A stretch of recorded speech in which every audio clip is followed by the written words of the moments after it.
Welcome to Nonprofit Impact on MeetAdvisors.com. I'm Megan Dugan-Bassett, your host from Dugan-Bassett Consulting. On Nonprofit Impact, we talk with leaders in philanthropy, public policy, and direct service organizations about what works and what doesn't in social impact. My guest today is Eric Weinheimer. After a decade in the financial services industry, Eric spent 18 years running the CARA program, which is an extremely well-respected organization in Chicago that provides job training and job placement for low-income adults. Eric is now president and CEO of Donors Fourm, a state membership association of grant makers, nonprofits, and their advisors. Eric is a graduate of Boston College and the University of Chicago. He is currently a Chicago Community Trust Fellow, among a number of other honors. Thank you so much for joining us, Eric. Thanks for having me. It's really great having you. About a year ago, you took on the job as the head of Donors Fourm, is that right? Mm-hmm. So can you tell us briefly a little bit about what Donors Fourm does? Mm-hmm. Donors Fourm is a very unique organization, and I don't think people really get how unique it is because, as you mentioned earlier, we're bringing together the nonprofits and the foundations and the advisors, but we're also reaching out to social entrepreneurs and impact investors and any organization that's focusing on social impact. And we're bringing them all together in this integrated membership model. And quite frankly, it's the only organization of its kind that does that in the country, has this integrated approach.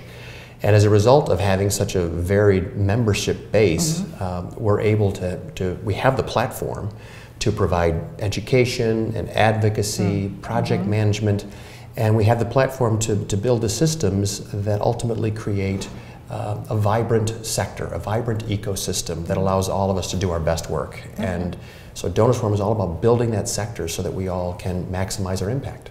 So when you say project management, what does that refer to? So we have a number of working groups around four key areas. Number one is attracting investment to the sector.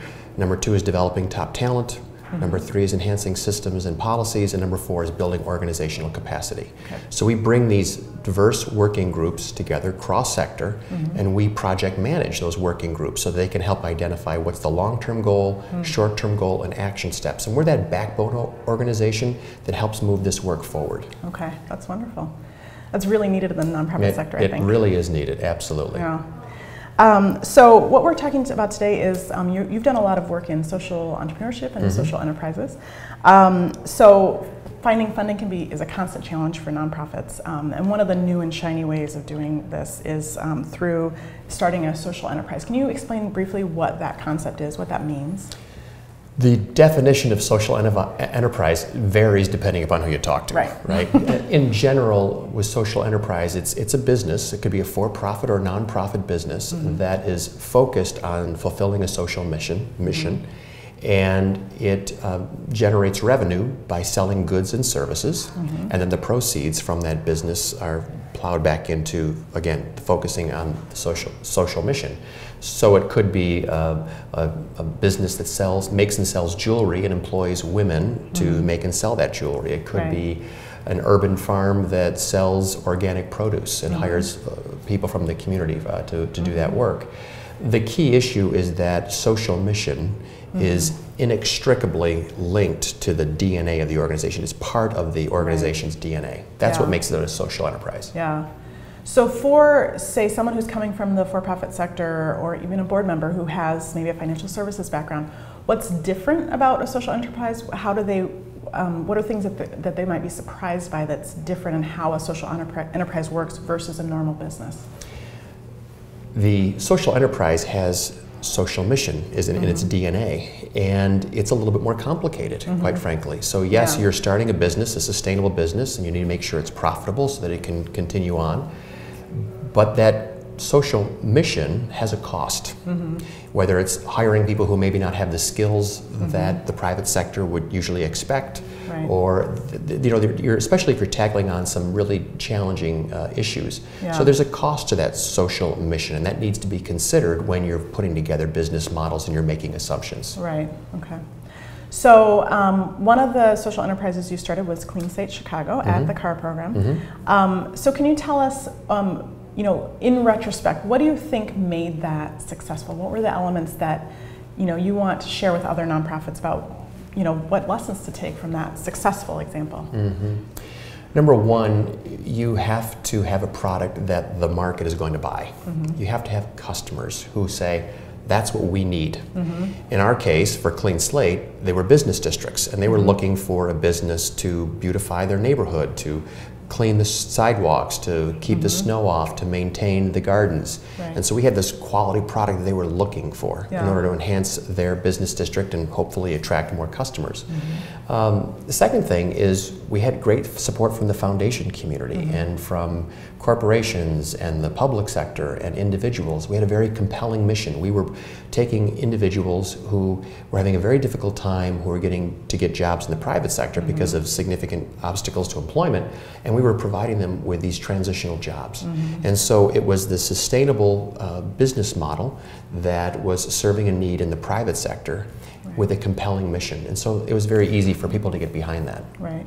What were some of the surprising things? So what were, as you worked in this, what were things that surprised you as you were developing the social enterprise? I was surprised by the fact that you start this social enterprise and you immediately attract other stakeholders, other investors, not just financial investors, but people who are really keen on what you're doing, the innovation that you are pursuing. And as a result, I think you have an opportunity to attract additional stakeholders into your mission that you wouldn't otherwise attract. I also think that people see social enterprise as a panacea for what ails our sector. If you're having difficulty finding funding, start a business. Well, understand that starting a business in any way is a very risky endeavor. So it's not a panacea, it is a tool that we can and should use to further our missions, but it's just one tool. Yeah. So I want to wrap up with a little bit of an unusual question. It's a tricky question. So at CAR, you started one really successful social enterprise, and you started one that wasn't successful ultimately. And sometimes those are the best lessons, right? Is what doesn't work. So what do you wish you would have known, or what did you take away from that second unsuccessful social enterprise about, you know, what not to do in a social enterprise, or what doesn't work? So there's a few things. I think we need to understand that failure and learning from failure is part of the entrepreneurial experience. It just is. You know, when you look at the for-profit world, and 8 out of 10 businesses, startup businesses, fail within the first 5 years. So I think managing expectations. Secondly, I think there's this notion of, you know, leadership and expertise are critical and vary depending upon the type of organization, type of social enterprise. In our case, we had a business that was a little bit more technical, it was a little bit more complicated, and so we needed leadership and expertise that could address those particular issues. And also capacity. You've got to make sure that you have the capacity to pursue a social enterprise, not just the financial, the seed capital, but the infrastructure. And I don't think people, I think they underestimate how much capacity they're going to need to launch a social enterprise. Right, absolutely. Well, thank you so much for sharing from your experience. My pleasure. Thanks for having me. It was great having you. Look for more thoughtful leaders on Nonprofit Impact.